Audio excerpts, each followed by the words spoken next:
Irei começar falando de uma igreja que o pastor não tinha o dom da visão, mas ele tinha o dom do discernimento de espírito. Ele conseguia sentir a presença dos demônios muito fácil. Uma bruxa possuída ou um crente possuído que entrasse nessa igreja, o pastor conseguia sentir através da presença demoníaca. Crentes endemoniados que diziam: "Eu sou homem de Deus e tenho dons do Espírito Santo." Esses crentes caíam possuídos dentro da igreja, e a gente que era bruxa sabia que entrar nessa igreja era um perigo. Qualquer bruxa que se disfarçasse de crente com vestidos longos poderia enganar pela aparência, mas através da presença espiritual, não podia enganar a ele. E as bruxas sempre andavam com legiões de demônios aos seus lados. O plano era a gente entrar na igreja, e os demônios auxiliares ficarem fora e não entrarem, para que o pastor não sentisse a presença deles em nós, e os demônios que estavam em nossos corpos tinham que sair, para que o pastor não sentisse a presença deles em nós, e foi o que aconteceu. Todos os demônios ficaram fora da igreja observando o que iria acontecer. Quando entramos ali, vestidas de crentes com vestidos longos e sem nenhuma vaidade, o pastor olhou para a gente e sentiu algo maligno em nós, mesmo sem os demônios dentro do nosso corpo. A gente era tão maligna que ele sentiu a presença diabólica. O mundo do ocultismo é assim. Quanto mais se aprofunda na feitiçaria, mais os adeptos de Satanás ficam parecidos com o seu mestre, tornando a sua imagem e semelhança. Tem bruxas e bruxos que se dedicam tanto no ocultismo que se tornam um demônio. E aquele pastor chamou uma das bruxas, e ao impor sua mão sobre a cabeça dela, a bruxa caiu para trás. E eu e as outras bruxas apontamos as nossas mãos em direção ao pastor, e pelo meu dom da minha visão, eu vi bolas de magias parecendo fogos vermelhos iguais a do inferno, e de nossas mãos saíram tantas bolas de fogo vermelhas em direção ao pastor, e batiam em seu corpo, mesmo ele sentindo os impactos, porque dava para perceber ele jogando o ombro para trás e dava um passo para trás, mas não caía, e aquelas bolas batiam nele e caíam ao chão, sem a ajuda dos demônios que estavam lá fora. A gente usava os nossos dons e todas as nossas armas de ataques. Uma bruxa sem os dons precisaria estar possuída por um demônio para fazer alguma coisa, porque tem bruxas que ainda não receberam os poderes, e na hora de atacar, ela precisa de um demônio auxiliar que irá fazer esse trabalho. Eu mesma conheci uma bruxa iniciante que não tinha dom. Para ela adivinhar ou revelar, tinha que ter um demônio no ouvido dela falando. Quando ela tinha que atacar uma igreja sem poderes, o seu demônio auxiliar era o que fazia o papel dela. Ele lançava os dardos. Quando ela tinha que lançar uma magia em alguém sem poderes, era o seu demônio auxiliar que lançava magia por ela na pessoa. E quando ela tinha que entrar na igreja para enganar com profecias, ela não tinha dom,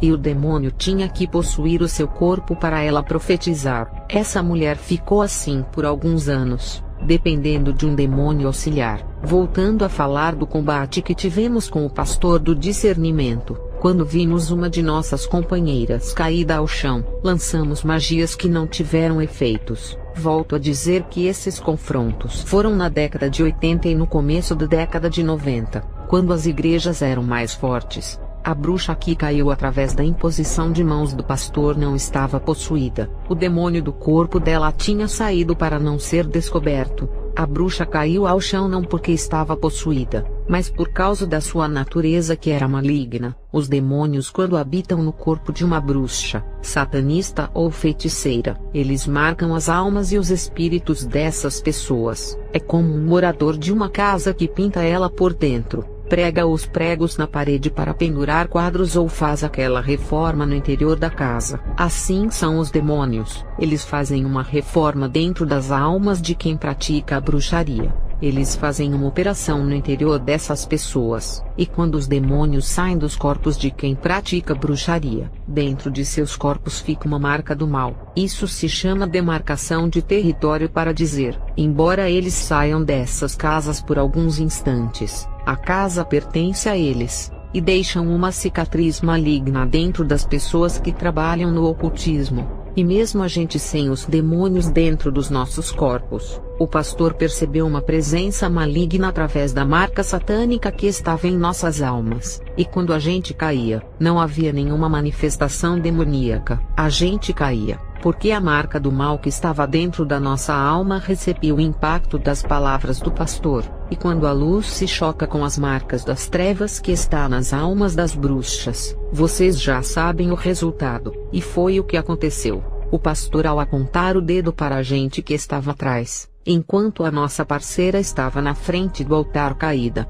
a gente ficou muito tonta e caímos, mas as obreiras não deixaram a gente se machucar e nos seguraram e nos deitaram no chão, e a legião de demônios que estavam do lado de fora, quando perceberam que a gente havia perdido a batalha, lançaram milhões de dardos para dentro da igreja. Eu, mesma caída, percebi através da visão espiritual o que acontecia no mundo invisível, e o pastor pediu para a igreja orar, e as palavras da oração se transformaram em bolas de fogo que acertaram os demônios que estavam lá fora, e nesse dia os demônios recuaram e foram embora. Segundo o pastor dessa igreja, aquela foi a batalha mais travada da vida dele. A igreja era forte, mas alguns que ainda eram fracos se desviaram. O pastor disse que alguns que não gostavam de orar ficaram enfermos, e uma irmã faleceu. Os mais firmes saíram dessa peleja sem nenhum dardo, e outros ficaram mais fortes porque não aconteceu nada com eles, e venceram na batalha ficando mais experientes e maduros na fé. Irei falar sobre a revelação do fogo espiritual. O fogo normal queima nossa carne, porque esse tipo de fogo criado pelo homem é próprio para queimar a matéria, assar a carne ou fritar. É o fogo que é produzido pelo gás, isqueiro, querosene e fósforo. É o fogo terreno ou fogo humano. O fogo espiritual é diferente. Ele não queima a carne, mas atinge a alma e o espírito. Por isso que quando um pastor confronta uma pessoa endemoniada, quem sofre as queimaduras são os demônios, não as pessoas que são possuídas. Fogo material queima a matéria, que é o mesmo fogo da terra que queima uma pessoa que é formada da terra. Fogo espiritual não queima a matéria. A pessoa sente apenas um calor, porque esse fogo espiritual vai direto para o espírito humano. O fogo espiritual atinge os espíritos malignos e também o da pessoa. Já o fogo físico atinge o que é físico e toda a matéria, tudo que se toca e pode ver. O fogo da terra queima. O fogo espiritual já não pode queimar aquilo que se toca e vê, mas pode queimar um invisível que não se pode tocar. Uma pessoa que não tem demônio, ao receber o fogo espiritual, não irá sofrer. Uma pessoa que está com um demônio em seu corpo, ao receber o impacto, nada irá acontecer com ela, mas o demônio será atingido por ser um espírito. Uma pessoa possuída, quando recebe o impacto do poder de Deus, começa a gritar. Ali não é ela, é o demônio que está sentindo a dor, e usa a garganta da pessoa para gritar. O fogo físico causado por substâncias inflamáveis fará a gente gritar e sofrer de dor se cair em nossa pele. E desse mesmo jeito é o fogo espiritual quando acerta um demônio. O fogo espiritual queima o que é espiritual,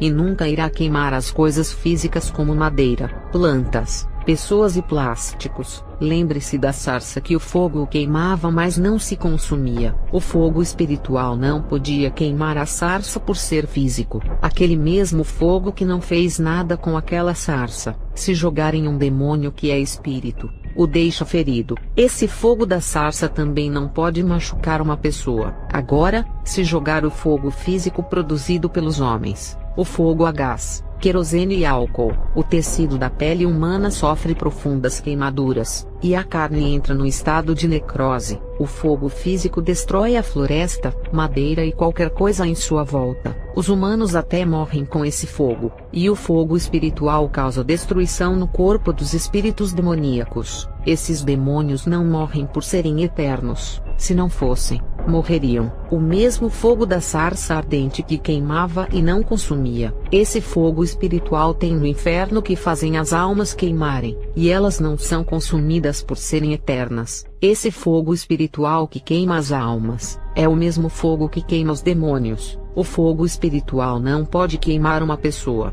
mas quando ela cai no inferno, o fogo espiritual queimará ela inteira. Antes o fogo não podia causar danos à sua carne, Mas quando o corpo morre e a alma da pessoa passa a viver a eternidade, o fogo espiritual passa a queimar a pessoa, porque agora ela não é mais carne, e se tornou um espírito igual aos demônios, e agora as pessoas começam a sentir dores causadas pelo fogo espiritual igual aos demônios sentem. Existem 4 tipos de fogo espiritual no mundo sobrenatural: o fogo natural, que é aquele que a gente usa para cozinhar; o fogo espiritual, que é o de Deus; o fogo do diabo, que na bruxaria chamamos de magia de fogo; o fogo do lago de fogo; o fogo espiritual que atinge o espírito da pessoa. Ele age de diversas formas. Esse fogo espiritual, quando é lançado nos demônios, queima eles. Irei explicar o porquê eles sentem tanta dor. As substâncias estruturais dos demônios. Eu falo da cabeça aos pés de seus corpos espirituais. São trevas. Eles são revestidos de maldades em suas almas,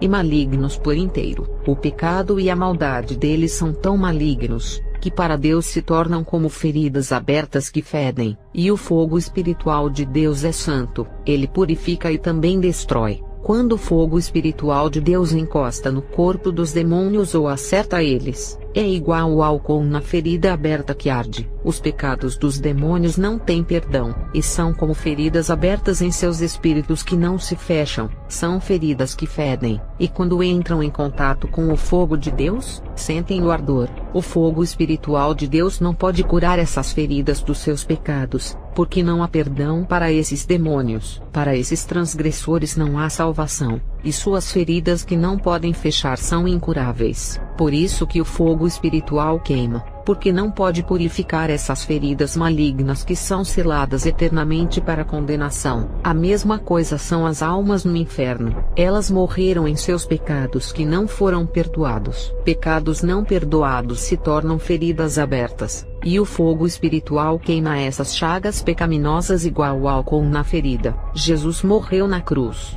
e pelas suas pisaduras fomos sarados. A ferida do pecado foi curada e fechada para não sentirmos as dores do sofrimento. As bruxas, mesmo sem ter demônios em seus corpos, são marcadas espiritualmente em suas almas pelos demônios. Essas marcas malignas delas são feridas abertas. Ao receberem o impacto do fogo espiritual de Deus, causa uma dor terrível. Eu senti essa queimadura não na carne, mas na alma. A chama queimou a imundícia dentro de mim. Uma pequena chama espiritual faz uma bruxa sentir muita dor. E imagine as dores que as almas sentem no inferno dentro desse fogo espiritual, com as chamas que cobrem os seus corpos espirituais por inteiro. Eu sei o que um demônio sente ao receber o impacto do fogo espiritual. Eu já senti isso. Esse mesmo fogo espiritual destrói as almas no inferno, queima os demônios, feiticeiras, bruxas, satanistas e todos que praticam o ocultismo. O fogo causa destruição. Segundo o livro de Deuteronômio 4 versículo 24, o fogo causa maldição e é vingativo.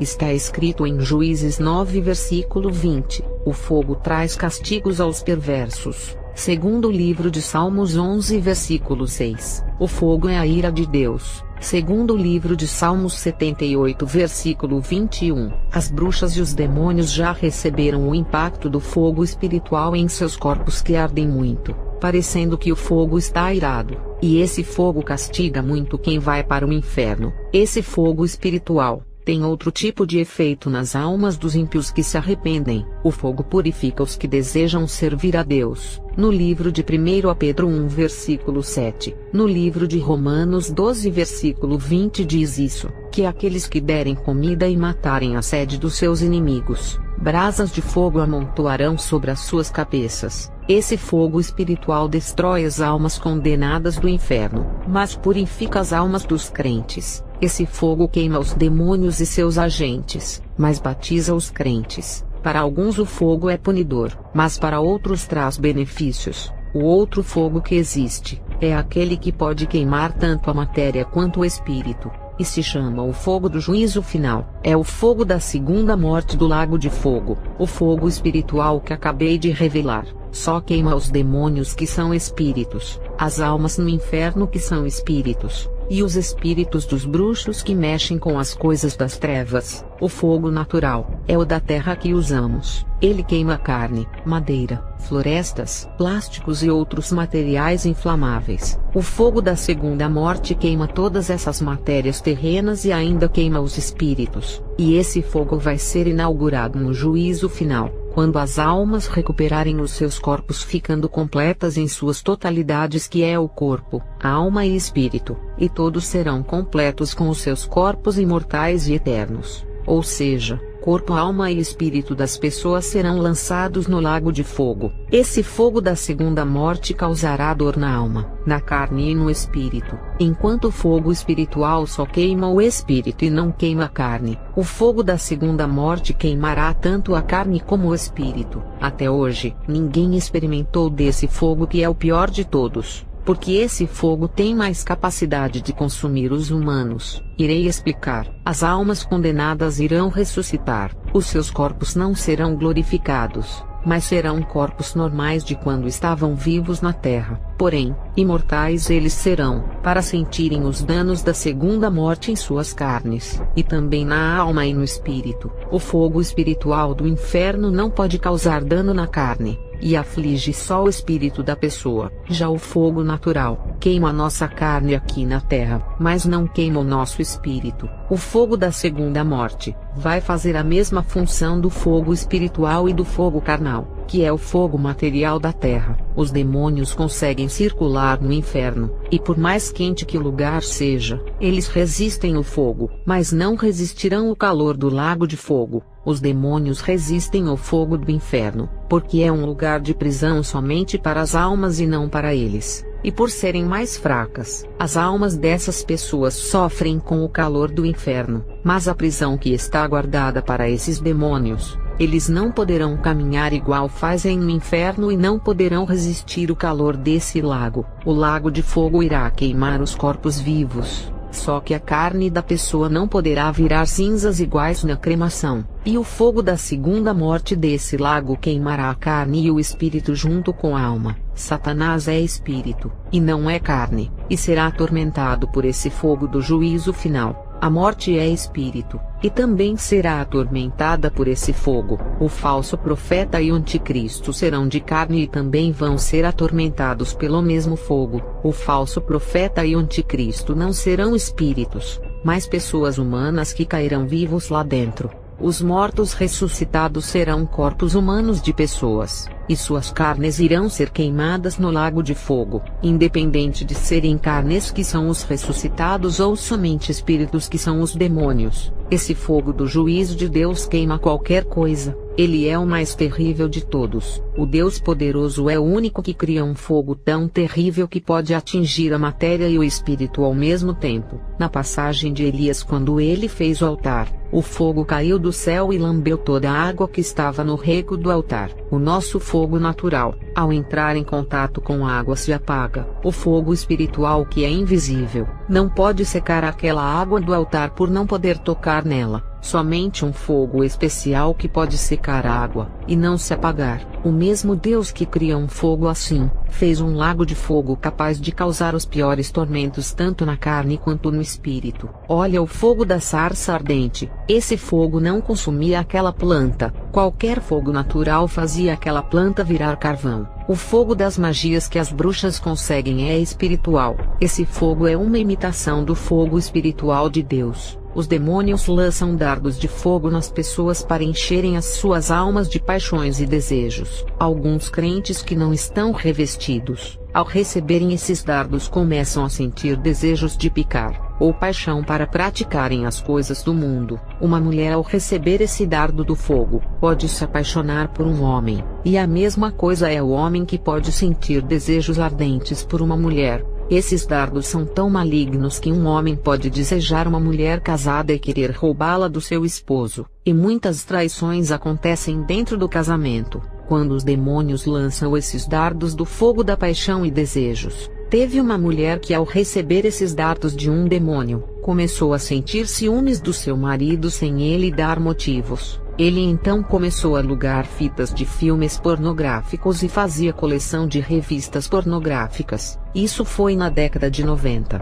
Imagine hoje com a igreja bem enfraquecida. Hoje o povo tem acesso mais fácil à pornografia por meio da internet. As bruxas enviavam muitos demônios para lançarem os seus dardos de fogo da paixão em algumas igrejas que incomodavam os seus planos. Esses dardos de fogos malignos podem criar desejos entre dois homens, como pode fazer uma pessoa sentir atração sexual por qualquer animal. Teve um caso em que um homem comprou uma boneca inflável para satisfazer os seus desejos. Ele não sentia mais prazer de ter uma mulher, só gostava de bonecas plásticas. Uma bruxa maldosa lançou um dardo do fogo para ele ter desejos sexuais por bonecas. Se naquele tempo aconteciam essas coisas, hoje está pior. Não foram os demônios que se fortaleceram, mas as igrejas que se enfraqueceram. Os demônios com os dardos de fogo inflamáveis ainda fazem essas maldades. E hoje em dia, o número de divórcio aumentou, porque o povo não busca como antigamente e não vivem esses dardos de fogo maligno. As bruxas, quando aumentam os seus níveis espirituais na magia, conseguem lançar eles.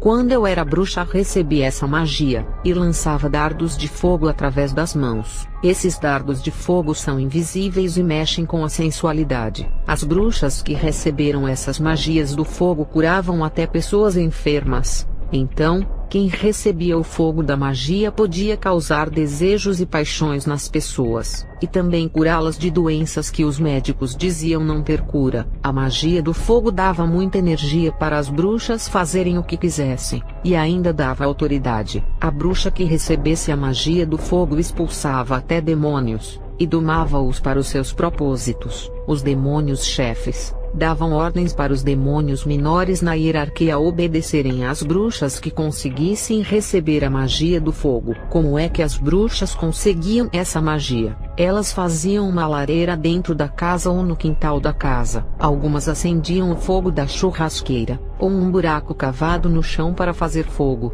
Podia fazer um cercado de tijolo ou pedras no quintal, para fazer fogo em um canteiro limpo. As áreas desertas são ótimas para praticar a magia. São vários fogos e fogueiras grandes que elas faziam em seus rituais. Os lugares tinham que ser limpo e seco. Não podia ser úmido. Pedaços de madeira e combustíveis para acender a fogueira eram essenciais. Os fogos em formas de círculo mágico ou em hexagrama. Velas vermelhas eram usadas nas pontas do hexagrama em tempo quente no verão, e as manifestações quando eram fortes. As velas se apagavam e o fogo também, e depois de alguns minutos, as velas se acendiam e o fogo também. Alguns incensos eram usados, dependendo do ritual do fogo. Esse ritual do fogo dava os dons de adivinhações para as bruxas e poder de encantamento. As bruxas podiam comunicar-se com os mortos através do fogo. As bruxas também creem que podem se comunicar com os mortos, e que eles ficam vagando pela terra. Até as bruxas são enganadas pelos demônios que servem. A comunicação que as bruxas tinham com os mortos, na verdade eram os demônios se passando pelas pessoas que morreram. As bruxas, quando atingem um nível alto,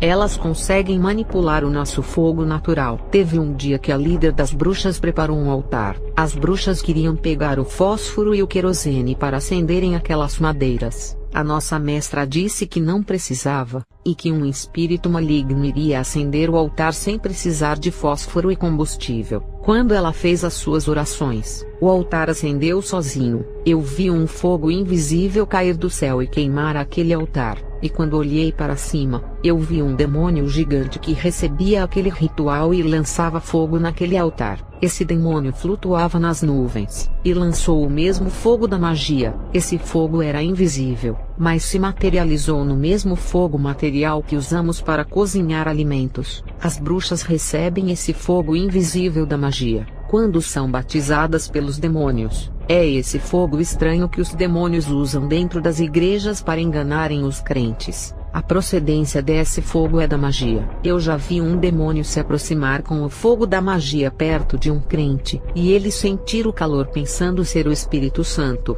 e as igrejas sem conserto com Deus. As igrejas do mundo que não querem renunciar o mundo e o seu pastor, não pregam a verdade. Os demônios lançam essas chamas malignas nesses crentes do mundo, e o povo começa a rodar, saltar e tem muito pula-pula. Outros não aguentam e caem no poder dessa chama, falam em línguas estranhas e profetizam. Esse é o falso movimento do poder e o falso Pentecoste, esse mesmo fogo que os crentes sem Deus sentem. Na magia é o mesmo que as bruxas sentem e recebe os seus poderes. O que me entristece é ver os crentes da minha vila dizerem assim: o seu testemunho não tem base bíblica. Onde está na Bíblia essas coisas? O meu testemunho não está na Bíblia porque é revelação do ocultismo. Se a Bíblia revelasse essas coisas não seria sagrada, mas um livro de bruxaria. Do mesmo modo que as palavras da Bíblia se cumprem na terra e outras ainda irão se cumprir, o Manual das Bruxas é um livro que também se cumpre no mundo espiritual,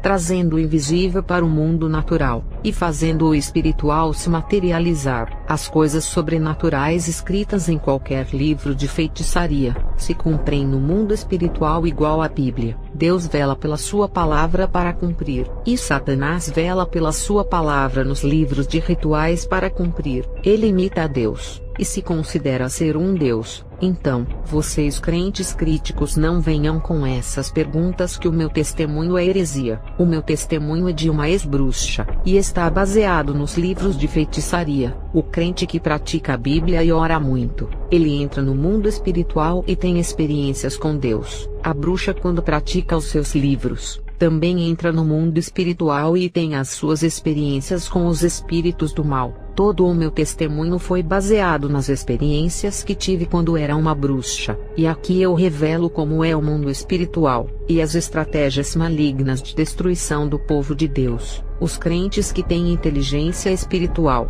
ao ouvirem um testemunho desses, irão vigiar e orar mais, se santificar e buscar revestimento para não serem enganados. E os críticos, ao ouvirem esse testemunho, não irão se preparar, e irão zombar se achando sabe tudo. Esses crentes críticos nunca foram bruxos e não entendem o mundo do ocultismo, e querem dar opiniões se é heresia ou não. O fato da Bíblia não revelar, os livros de bruxaria revelam, o que assegura a veracidade. Não é porque a Bíblia não revela que possa ser mentira, até porque a Bíblia não tem prazer de revelar os planos do diabo, mas o propósito da palavra de Deus é a salvação e a santidade, para que o povo venha morar no céu. Os críticos nem sabem o que é o mundo espiritual, nunca tiveram experiências nem com Deus e muito menos com os demônios igual às bruxas. Esses críticos se acham os superiores, mas quando eu era bruxa, me unia com as outras, e quando vi um deles criticar o ocultismo e menosprezar, a gente não fazia magias para levarmos eles à sua queda porque já estavam caídos, e não havia como derrubar quem já estava no chão.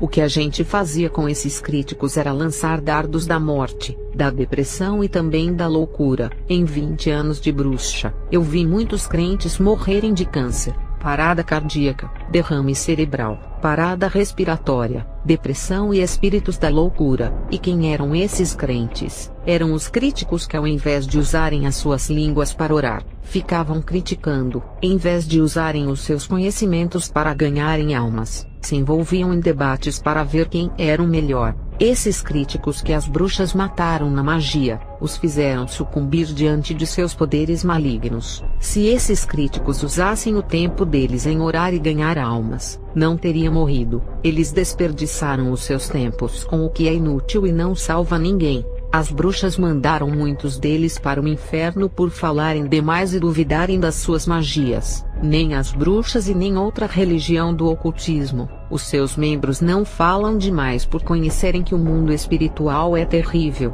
e não são iguais aos críticos que desafiam as forças das trevas sem terem unções. A maçonaria é um exemplo de permanecerem calados e prudentes sem falarem mal dos crentes. Em Lucas 16 versículo 8, Jesus diz que os filhos das trevas são mais prudentes do que os filhos da luz. Os críticos falam mal até dos que têm experiências com Deus, e o Senhor revela as coisas sobrenaturais para os seus filhos humildes. Os críticos não aceitam, porque nunca irão ter esse privilégio por serem soberbos. Esses homens sempre irão falar mal por se acharem muito sábios, mas não entendem nada do mundo espiritual. Judas 1 versículo 10. Estes, porém, dizem mal do que não sabem, e naquilo que naturalmente conhecem, como animais irracionais se corrompem. Se os críticos fossem sábios, eles teriam discernimentos para saberem que os demônios usam as suas línguas. Eu sei, porque fui uma bruxa que trabalhei com os demônios da crítica, que são os mesmos que causam rebelião contra os servos de Deus, e colocam os membros contra a sua liderança.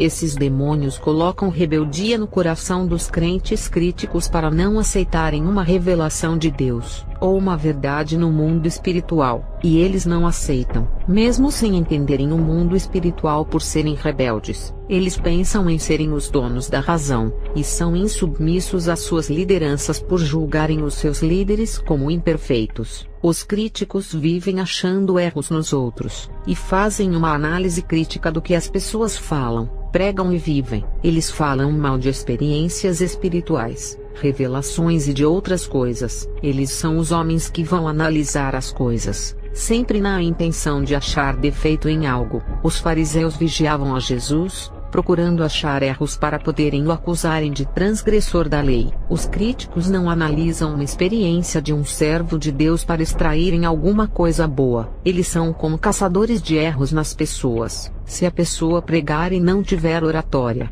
eles falam mal. Se a pessoa não tem escolaridade e fala errado no púlpito, os críticos iriam falar que a pessoa não serve para ser pregador por não saber falar direito. Os críticos querem saber até mais que o próprio Deus, por julgarem aquilo que Jesus revela aos seus filhos. Irei falar alguns versículos aqui, para que a igreja venha vigiar contra os críticos da obra de Deus, e não aprendam esse jugo do inferno. 1 Coríntios 13 versículo 9. Porquanto em parte conhecemos, e em parte profetizamos. Essa palavra é uma tapa na cara de todos que pensam em conhecer tudo do mundo espiritual. Os críticos querem refutar as coisas espirituais usando as teologias dos homens, e aqueles que são arrebatados. E Deus revela 2% das coisas do céu e 3% do inferno. E esses que visitaram esses lugares se exaltam pensando que sabem tudo, e Deus nem revelou nem 6% do mundo espiritual para esses.